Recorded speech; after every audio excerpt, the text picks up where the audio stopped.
নমস্কাৰ study ৰেছফুলি YouTube চেনেলটোলৈ পুনৰবাৰ আটাইকে স্বাগতম জনাইছোঁ। আজিৰ এই ভিডিঅ'টিত আমি দ্বাদশ শ্ৰেণীৰ ইংৰাজী বিষয়ৰ আলফন্স ডডে লিখা দ্য লাষ্ট লেছন নম্বৰ পাঠটোৰ কেইটামান 5 নম্বৰী প্ৰশ্ন আলোচনা কৰিম। বলে তেন্তে ভিডিঅ'টি আৰম্ভ কৰোঁ। Number 1. Describe the unusual things that Franz noticed on the day of the last lesson. শেষৰ পাঠটোৰ দিনটোত ফ্ৰান্সে লক্ষ্য কৰা অস্বাভাৱিক কথাবোৰৰ বৰ্ণনা কৰা। Answer. Since it was the last day of French language class at school, Franz witnessed some unusual events.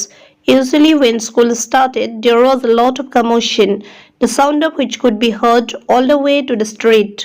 But that day, Franz noticed that everything was exactly like on a Sunday morning.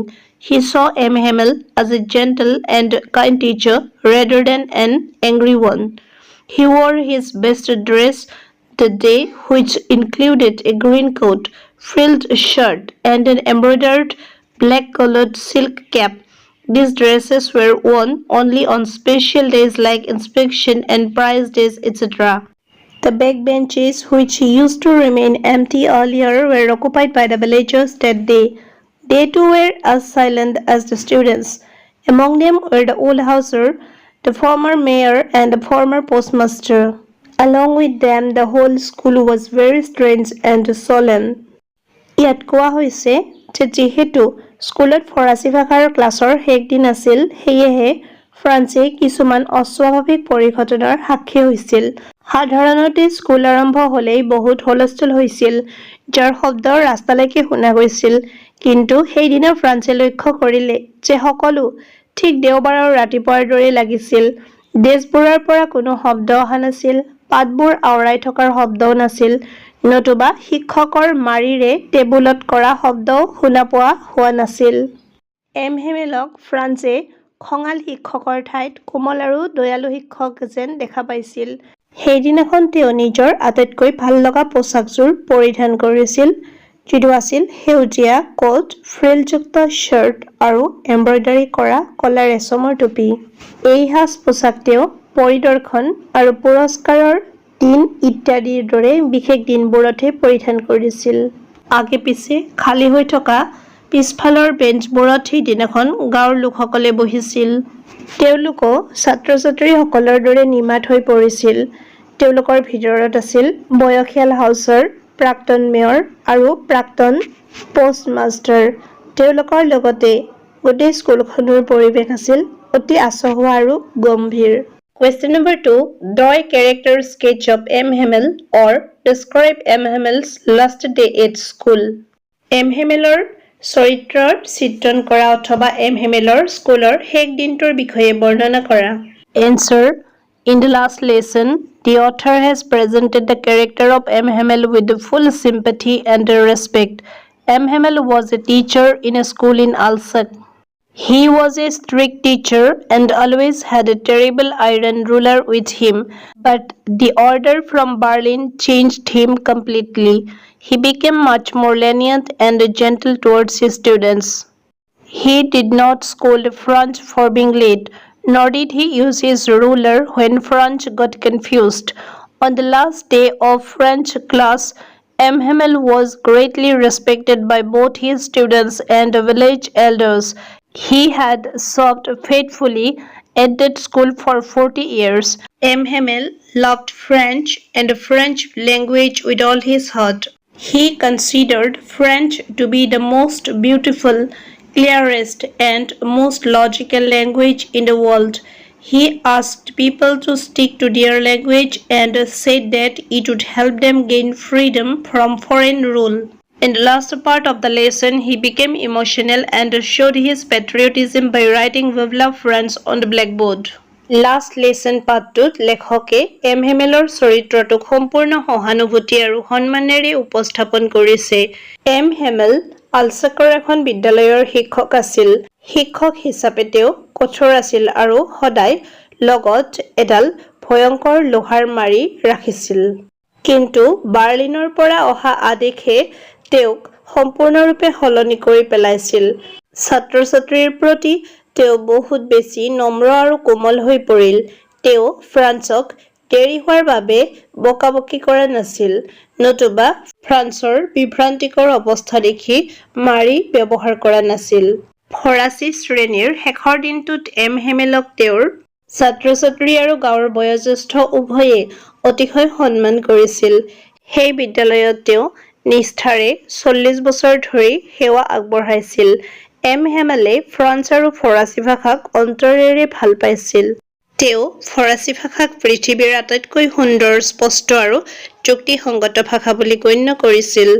তেওঁ লোকসকলক নিজৰ ভাষাটোক আঁকোৱালি ল'বলৈ কয় আৰু ইয়াৰ দ্বাৰা তেওঁলোকে বিদেশী শাসনৰ পৰা স্বাধীনতা লাভ কৰাত সহায় পাব বুলিও কয়। পাঠৰ একেবাৰে শেষ অংশত তেওঁ আৱেগিক হৈ পৰিছিল আৰু ব্লেকবৰ্ডত ভিভ লা ফ্ৰান্স লিখি নিজৰ দেশপ্ৰেম দেখুৱাইছিল। Number 3. What was the order from Berlin? How did that order affect the people of Alsace, particularly M. Hamel and his students? বাৰ্লিনৰ পৰা কি অৰ্ডাৰ আহিছিল? সেই আদেশে বা সেই অৰ্ডাৰে আলছেকৰ জনসাধাৰণক, বিশেষকৈ এম হেমেল আৰু তেওঁৰ ছাত্ৰ-ছাত্ৰীসকলক কেনেদৰে প্ৰভাৱিত কৰিছিল? Answer. An order came from Berlin to teach only German language in the schools of Alsace and Lorraine from the next day. This news was extremely shocking for the people. This order hurt the sentiments of the people. M. Hamel announced that this was his last French lesson and that a new master would teach German in his place. The news inspired a sense of patriotism among the villagers and students gathered at the school. Students became very attentive to class. The villagers came there to hear the last French lesson they had been neglecting until then. M. Hamel spoke of French and called it the most beautiful language in the world. He laments that people have never been interested in learning French. He called upon them to emphasize their language as it is the key to their unity and liberation. Everyone present in the class listened to him with attention and respect. বাৰ্লিনৰ পৰা এটা আদেশ আহিছিল যে পিছদিনাখনৰ পৰা আলছেক আৰু লৰেইনৰ স্কুলত কেৱল German ভাষাহে শিকাব পাৰিব। এই খবৰটোৱে ৰাইজক অত্যন্ত স্তম্ভিত কৰি তুলিছিল। এই আদেশে ৰাইজৰ আৱেগক আঘাত দিলে। এম হেমেলে ঘোষণা কৰিলে যে এইটো তেওঁৰ শেষ ফৰাচী পাঠ আৰু তেওঁৰ ঠাইত নতুন মাষ্টৰ এজনে জাৰ্মান ভাষা শিকাব। এই খবৰটোৱে বিদ্যালয়ত সমবেত হোৱা গাঁওবাসীৰ লগতে ছাত্ৰ-ছাত্ৰীৰ মাজত দেশপ্ৰেমৰ অনুভূতি জগাই তুলিছিল। ছাত্ৰ-ছাত্ৰীসকলে পাঠৰ প্ৰতি অতি মনোযোগী হৈ পৰিল। গাঁৱৰ মানুহে তেতিয়ালৈকে অৱহেলা কৰি থকা শেষ ফৰাচী পাঠটো শুনিবলৈ তালৈ আহিছিল। এম হেমেলে ফৰাচী ভাষাৰ বিষয়ে কয় আৰু ইয়াক বিশ্বৰ আটাইতকৈ সুন্দৰ ভাষা বুলি অভিহিত কৰে। তেওঁ দুখ প্ৰকাশ কৰে যে মানুহে কেতিয়াও ফৰাচী ভাষা শিকিবলৈ আগ্ৰহী হোৱা নাই। তেওঁলোকৰ ঐক্য আৰু মুক্তিৰ চাবিকাঠি হোৱাৰ বাবে তেওঁলোকৰ ভাষাক গুৰুত্ব দিবলৈ আহ্বান জনায়। ক্লাছত উপস্থিত থকা সকলোৱে মনোযোগ আৰু সন্মানেৰে তেওঁৰ কথা শুনিছিল। Question number 4. What, according to M. Hamel, was the great fault of Alsace? Whom did he blame for this? M হেমেলৰ মতে আলছেকৰ ডাঙৰ দোষটো বা ডাঙৰ ক্ৰুটি কি আছিল? ইয়াৰ বাবে তেওঁ কাক দোষাৰোপ কৰিছিল? Answer. According to M. Hamel, a schoolmaster in the village of Alsace, the people of Alsace were in the habit of leaving things for the future. They were not engaged in learning and often postponed. They believed that postponing learning is not a big deal and things can be learned later also. M. Hamel blamed all the people of Alsace for this mistake. Children could not learn to speak and write their language due to their carelessness. Apart from this, their parents were also not interested in learning. They used to put the children to work to earn some money. M. Hamel also held himself responsible for this, since he sometimes made the children water the flowers and gave them leave whenever he had to go fishing. আলছেকৰ গাঁৱৰ স্কুলমাষ্টাৰ M হেমেলৰ মতে আলছেকৰ মানুহবোৰৰ কৰিবলগীয়া কামসমূহ পিছুৱাই থোৱাৰ অভ্যাস আছিল। তেওঁলোক শিকাৰ প্ৰতি আগ্ৰহী নাছিল আৰু প্ৰায়ে শিকোৱা কামটো পিছুৱাই থৈছিল। তেওঁলোকৰ মতে শিক্ষণ পিছুৱাই দিয়াটো ডাঙৰ কথা নহয় আৰু কথাবোৰ পিছতো শিকিব পাৰি। এম হেমেলে এই ভুলৰ বাবে আলছেকৰ সকলো মানুহক দোষাৰোপ কৰিছিল।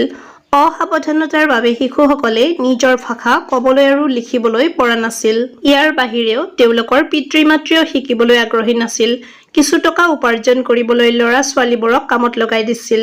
এম হেমেলে ইয়াৰ বাবে নিজকো দায়ী কৰিছিল, কিয়নো তেওঁ কেতিয়াবা ল'ৰা ছোৱালীবোৰক ফুলত পানী দিবলৈ পঠিয়াইছিল আৰু যেতিয়াই তেওঁৰ মাছ ধৰিবলগীয়া হৈছিল তেতিয়াই তেওঁলোকক ছুটি দিছিল। Question number 5. How did the people of Alsek pay their regards to M. Hemel on his last day at school? M. Hemelor স্কুলৰ শেষ দিনটোত আলছেকৰ লোকসকলে কেনেকৈ শলাগ লৈছিল? Answer. The people of Alsek became very emotional when they heard the sensational news on the bulletin board. Orders from Berlin allowed only German to be taught in schools of Alsek and Lorraine. After completing 40 years of dedicated service in the same school, he was going to leave the school as well as the country forever. So, on that day, the village dignitaries, including Olhauser, the former mayor and the former postmaster, went to the school to pay regards to M. Hemel. The villagers were sitting on the last benches of the class and were very upset. They regretted that they had not gone to school for a long time. The people of the village thanked M. Hemel for his faithful service and showed their respect for the country. Bulletin বৰ্ডত চাঞ্চল্যকৰ খবৰটো শুনি আলছেকৰ মানুহবোৰ অতি আৱেগিক হৈ পৰিছিল। বাৰ্লিনৰ পৰা অহা আদেশ অনুসৰি আলছেক আৰু লৰেইনৰ বিদ্যালয়ত কেৱল জাৰ্মান ভাষাহে শিকাব পাৰিব।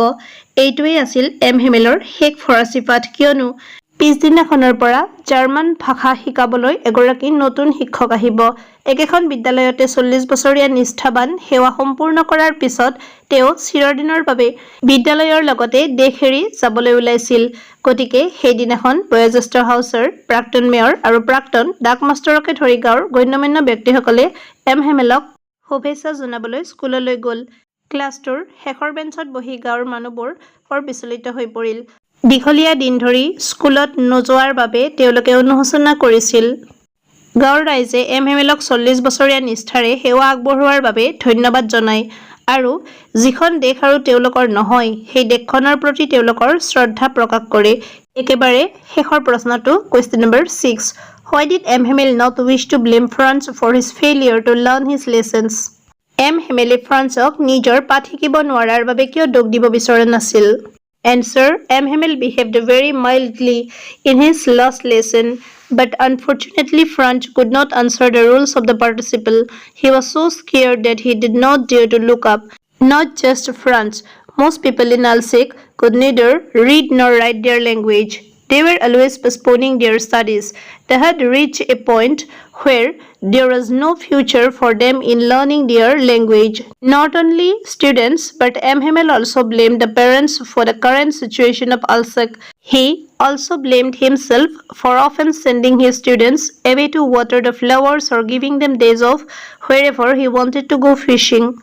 M. Hemele শেষৰ পাঠটোত অতি মৃদু আচৰণ কৰিছিল, কিন্তু দুৰ্ভাগ্যজনকভাৱে ফ্ৰান্সে পাৰ্টিচিপলৰ নিয়মৰ উত্তৰ দিব নোৱাৰিলে। কিন্তু আচৰিত কথাটো হ'ল এম হেমেলে পঢ়া শুনাত অৱহেলা কৰাৰ বাবে দোষ নিদিলে বা নবকিলে। কেৱল ফ্ৰান্সেই নহয়, আলছেকৰ বেছিভাগ মানুহেই নিজৰ ভাষাটো পঢ়িব বা লিখিব নোৱাৰিছিল, সদায় পঢ়া শুনা স্থগিত ৰাখিছিল। তেওঁলোকে এনে এটা পৰ্যায় পাইছিলগৈ যে তেওঁলোকৰ ভাষা শিকাৰ কোনো ভৱিষ্যত নাছিল। কেৱল ছাত্ৰ ছাত্ৰীয়েই নহয়, এম হেমেলে আলছেকৰ বৰ্তমানৰ পৰিস্থিতিৰ বাবে অভিভাৱকসকলকো দোষাৰোপ কৰে। তেওঁ কয় যে অভিভাৱকসকলে কেতিয়াও সন্তানক স্কুললৈ পঠিয়াবলৈ উৎসাহিত নাছিল। কিছু টকাৰ বাবে তেওঁলোকে নিজৰ সন্তানক কোনোবা এখন ফাৰ্ম বা মিলত কামত লগাই দিছিল। লগতে তেওঁ নিজকে দোষাৰোপ কৰিছিল যে তেওঁ প্ৰায়ে ছাত্ৰ ছাত্ৰীসকলক ফুলত পানী দিবলৈ পঠিয়াইছিল বা যেতিয়াই তেওঁৰ মাছ ধৰিবলৈ মন গৈছিল তেতিয়াই তেওঁলোকক ছুটি দিছিল। মৰমৰ ছাত্ৰ ছাত্ৰীসকল, ভিডিঅ'টিত ইমানখিনি আছিল। পৰৱৰ্তী ভিডিঅ'সমূহৰ বাবে চেনেলটো ছাবস্ক্ৰাইব কৰিবলৈ নাপাহৰিবা। ধন্যবাদ।